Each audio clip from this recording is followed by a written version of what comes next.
I want you to picture this. A ninth grader drags a simple cabin sketch into Rivet, checks a suggest framing plan button, and the AI instantly spits out 3 lumber-saving options, stud spacing already code-checked. 30 minutes later, she's on the shop floor, a classmate flips down his welding hood, and a webcam grabs his bead quality in real time. Folks, that's not sci-fi. That's this coming semester in your CTE classrooms. Now, if none of that makes sense to you, you're probably not a CTE teacher. And I'm so excited that I get to record 2 episodes talking about AI in the CTE classroom. So welcome back to another episode of Shifting Schools. I'm Jeff Utecht, your host for today, as we take a deep dive into AI within your CTA trade classroom. If you happen to be watching this on YouTube, I've got a cup of coffee here. This will be a little bit longer of an episode. And my goal is that you will be able to take this information. If you are a CTE teacher, please send them the link to this episode. But also, if you just like DIY projects, or you happen to be a homeowner, or you own a car, or things break in your house, which seems to happen to Trisha quite often, this might be a great episode for you as well. I want to point out that in April, I did a part 1 of a 2-part series with Harbor Freight Tools for Schools, who support CTE teachers across the United States with grants and funds. That YouTube video, I will put that in the link to the show notes so you can go and watch it. But I've gotten a lot of feedback about that video where I talk very high level about how AI is changing our CTE programs, changing our classrooms. And I wanted to take a little time here now to create a couple podcast episodes that might go a little bit deeper and give some real suggestions on ways that CTE teachers, especially those in the constructions and the trade classroom, can really dig in and use AI. In fact, last month, our dryer started making a crazy noise. And this is just how this works, right? We all need to know these skills. So our dryer starts making this noise, starts making this screeching noise. I'm not here. I'm out traveling, doing consulting work. And so my wife goes to ChatGPT, gives ChatGPT our make and model number of our dryer, and explains that it's making this squeaking noise. ChatGPT instantly comes back with recommendations for what might be wrong. It gives us a link to a YouTube video and even tells us what parts to order off of Amazon. My wife then, of course, takes all that information and sends me an email and says, "Oh, by the way, honey, when you get home, you have a project to do." And of course, it was amazing. I look at the YouTube video and it's our exact model of a dryer. This person is walking you through exactly how to take it apart, exactly how to change the parts. The link to the Amazon parts, the parts were correct, but the model number was not. So again, it just goes to show that one of the things we have to continue to remember with AI is that it's our job as the human to verify the information. Now, I've known people that haven't done that and ended up ordering the wrong parts, but I verified. Sure enough, the parts numbers were wrong, but Amazon had them. It was just the wrong link or the right parts, wrong part number for our model of dryer. Got it all ordered. And within 2 hours, I had the entire dryer taken apart. I'll try and see if I've got a photo my wife took with the dryer and the 100 pieces, put all the new parts in and rebuilt it. And it hasn't made a sound sense. And I just keep thinking about, this is what AI can do for us, right? It can support us in doing this work. Now, I think about this in that I have a ChatGPT Plus account that costs me $20 a month. I probably saved a year's worth of paying for ChatGPT on that one fix of our dryer. If I'd had to call a repair person or go out and buy a new dryer, what would that have cost you? Anyways, it's pretty incredible what this tool can do in all sorts of ways. And today we're going to be focusing in on the trades and what this does. If you have ways that ChatGPT or generative AI have supported you in DIY projects or repairing things around your house, please share those stories with me. I'd love to hear about them over at jeff@shiftingschools.com. But here's what I want to talk about today. Today, we're going to be focusing on construction class and welding class. Those are the two classes today that I want to focus in on. And here's where we are, folks. Last year, there was a shortage of skilled labor in the United States of over 600,000 open construction roles in the US. 600,000 open construction roles. Folks, we need people in these roles to do the work. Construction and fabrication shops are plugging the gap because we have over 600,000 job openings. We're starting to plug that gap with generative AI for design, optimization, scheduling, and quality control. So if our students are leaving high school still thinking or treating AI as cheating, they'll hit the job site already behind and not understanding how AI is impacting the work in the CTE programs. So in this episode, I'm going to dig into two concrete, low-cost moves any CTE educator can pilot this coming year. Again, you could even try these in your own life. You might have to adjust them a little bit. I'm going to be focused on construction and welding in this one. But one of the things we have to think about is AI-driven building information model software, or what is known as a BMI, can generate designs for construction trades is becoming the norm. If you don't have access to a BMI, a generative AI design software, of course, you can still use the large language models, whether that be Copilot or ChatGPT or Gemini. Any one of those will do to get you started in this. But if you are a teacher in the trades, I need you to start looking for programs that have generative AI embedded in them. And many of these programs are free for educational licenses because we know we need to have the next generation of trades workers need to understand how to use this. The second thing we're going to talk about the computer vision quality on how that might help you in a welding class. A lot of times when we think about generative AI, we think of it all being text-based, but these things are getting really good with images and videos. And we're going to leverage that today in this episode and maybe in your welding classroom. But again, it could be leveraged in any class. So let's start here with building information management software, or BMI, and talking about how this might use a generative AI in construction planning. So there are two things I'm going to link in the show notes about just some industry snapshots around this. So there's a corporation out of Japan who has cut design time on high-rise projects by feeding parameters into Autodesk's generative AI tools. And Autodesk is a very well-known program for those in the construction trade. And it's dozens of structural options appear in minutes, saving 60% in the design time and early concepts. And I'll put a link to that article there. Another one is an AI-powered BIM pilot at Strasbourg in Europe flags cost overruns and schedule clashes before a shovel hits dirt.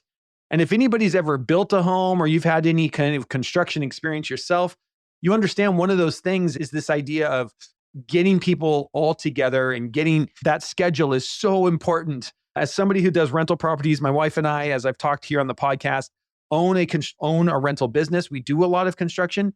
And man, trying to schedule and keep cost overruns under control is a huge issue in the construction world. So we're going to focus on some ways we may be able to use that. So let's talk about how this might look like in a classroom. So I want to set up a classroom use case scenario. And we're going to start in the construction classroom, right? So a teacher has a construction class. Now here's something you could do. And this is just an example. Maybe you have a student who sketches a tiny house, say a 1,200 square foot tiny home, a 300 square foot tiny. They do it on hand, right? We need kids to understand proportions. You can sketch all of this by hand, not a problem. You then take a picture of it, or you scan it into a scanner, or maybe they're even drawing it by hand inside AutoCAD or inside SketchUp. There's a ton of programs that do this. But we have them build it as we want, because that is still a skill we need. But then what they can do is they can import that floor plan into an AI-enabled either building information management software, BIM software. The ton of them have plugins now. And again, they're free for educational use. Or you can do the same thing over at ChatGPT or Copilot. And all you would have to do is you could think about this. You take a picture of it, or you upload the PDF, whatever version it's in, right? Something that you can upload. And as a teacher, this might be a prompt that you give your AI. You might say something like, you are a contractor and builder for custom homes. Optimize this cabin for 24-inch on-center stud spacing that meets 2021 IRC code and cut lumber usage by at least 8%. Give me 3 variants with cost estimates. Think about that for a second. Students can upload, or teachers can upload and have conversations with kids on how you can use this.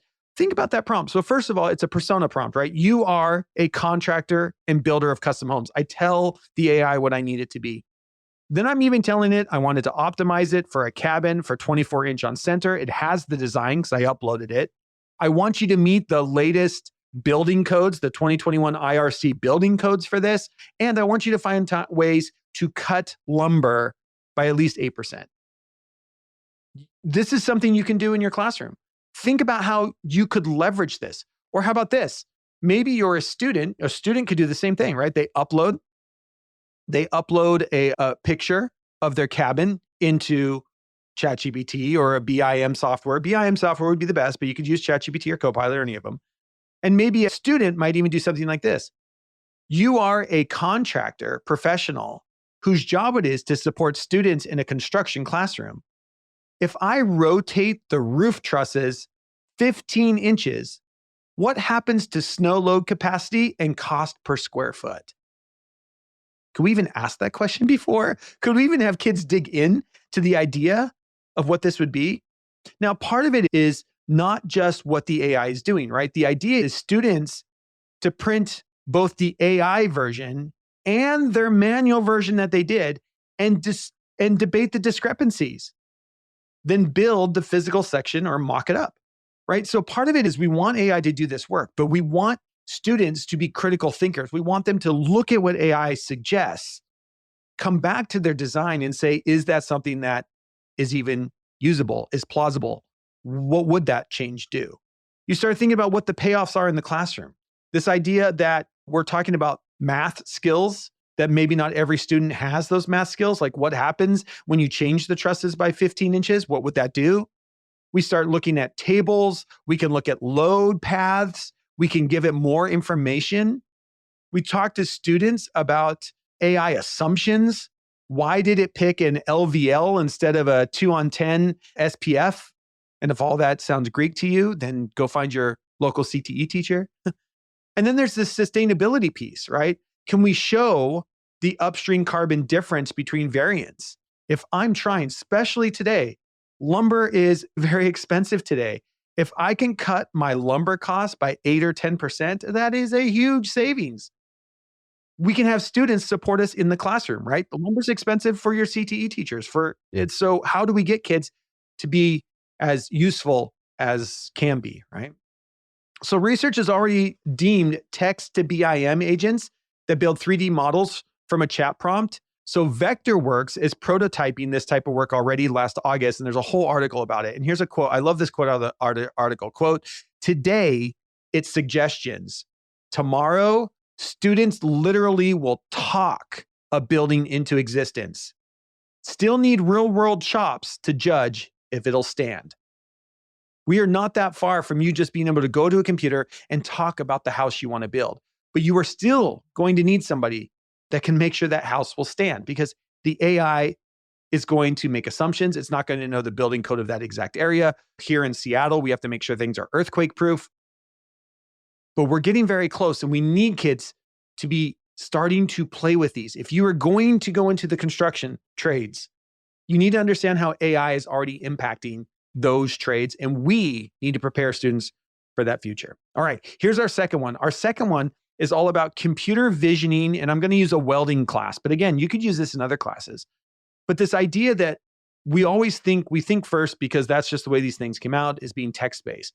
But they do really amazing things with images now and video. You can upload images and video and ask it to evaluate things. And there's no better place to do this than in our CTE classrooms, and specifically in the welding classroom. Now, there are 2 links here to stories that I will share in the show notes.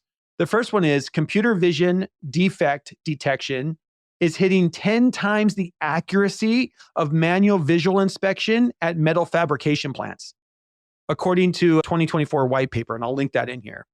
Also, IBM and AWS pilot customers now inspect 100% of welds in real time. Thermal, optical, and acoustic sensors pipe into AI dashboards and tell you exactly whether or not that weld is going to hold. And AWS is building these AIs, and so is IBM, to support welding industry to make sure that welds are accurate and moves things along a lot faster. And I'll link both of those articles in on what's happening here. But let's talk about what this would look like in the classroom. So all you need in the classroom is you either need some kind of camera. Now, I'm going to guess, if you're like every other student I've met, there's probably cameras everywhere. They're on the back of a cell phone. And if you had students who were allowed to bring their cell phones into class, right? You could have students practice a weld and then have them take a picture of that weld, upload it to an AI, and ask it for feedback. That's pretty incredible about things that you could be able to do with your students. Think about, if you're a teacher, how fast the feedback is for students, rather than you having to walk around in a welding shop, stopping by every stall and giving individual feedback, and kids standing there waiting for you to get to them. Kids would be getting instant feedback from their AI counterpart. Now, as a teacher, you could also leverage AI to maybe support in the setting up. And so here's one example. Here's a prompt that I think you might be able to use as a teacher in a welding classroom. Notice it's a persona prompt. You start with, "You are a welding instructor. I would like you to write a setup checklist for students who are learning to use an arc welder. Make it simple and easy to follow. Include why each step is important for safety."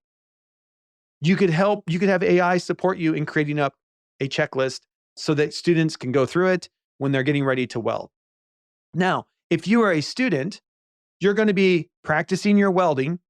You can take a picture of it, even on your phone, right inside your phone. Download the ChatGPT app, the Copilot app, whatever AI, upload that image, and then as a student, you might write in, "You are a welding examiner.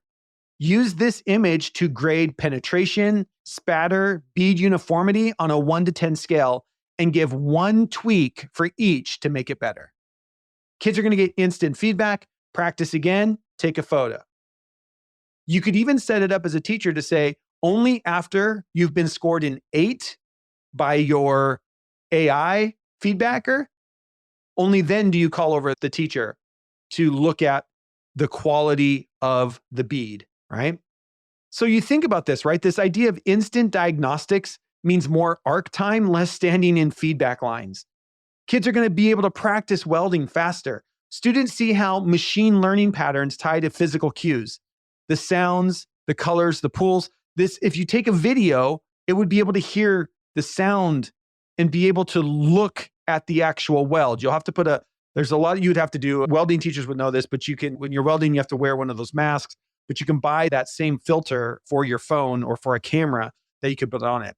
But you also start to build critical skepticism about AI as well, because the AI says my welding bead is fine, but does it meet the bend test? Can it bend and not break? So just things to be thinking about.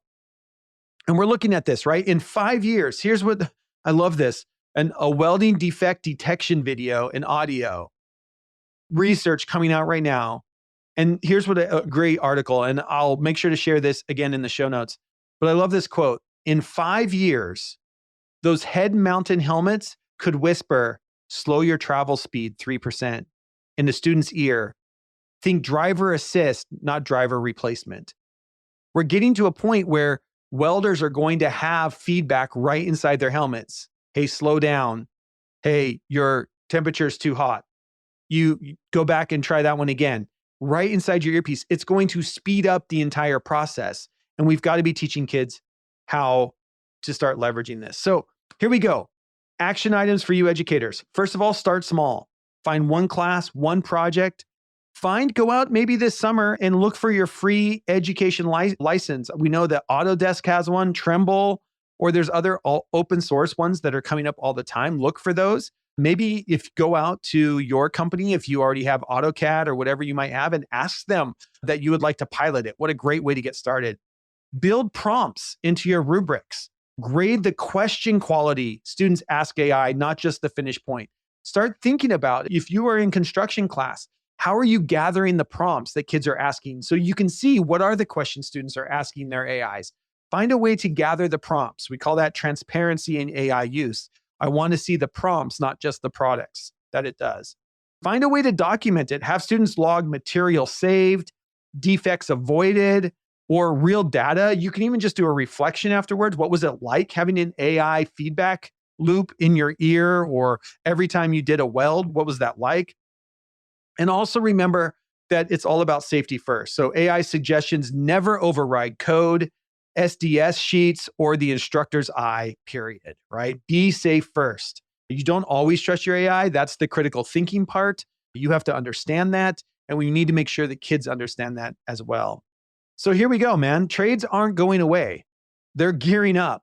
Our job is to prepare students for their future, not our past. And when we're talking about the trades, we need to make sure that the next generation of our trades workers, we are graduating them with the skills that are expected of them in the workplace. If you pilot either of these ideas, either in your own class, or you are a CTE teacher, or you send this to a CTE teacher, please drop me a line. Let me know, jeff@shiftingschools.com. Or if you use AI already in your trades classroom, I would love to hear about it and maybe even get you on the podcast to share. 2 great ways to be thinking about using AI inside of our trades classrooms. So many great ways to use this technology. Thank you for listening. Really appreciate you. And until next time, we'll see you on the network. Hey there, dedicated listener. If you've made it this far, we know you're passionate about shifting the way education works. And Tricia and I appreciate you. If you loved what you heard today, we'd be so grateful if you could take a moment to rate and review Shifting Schools wherever you listen to podcasts. Those ratings help us reach even more educators just like you. And if you know someone who could benefit from these conversations, please share this episode with them. Just one person. Think of the impact we can make together. Don't forget to sign up for our newsletter for even more great content. And if you haven't already, join us at Camp Shifting Schools, where the conversations keep going long after the podcasts end. Thank you for being a part of this journey, and thank you for being part of Shifting Schools.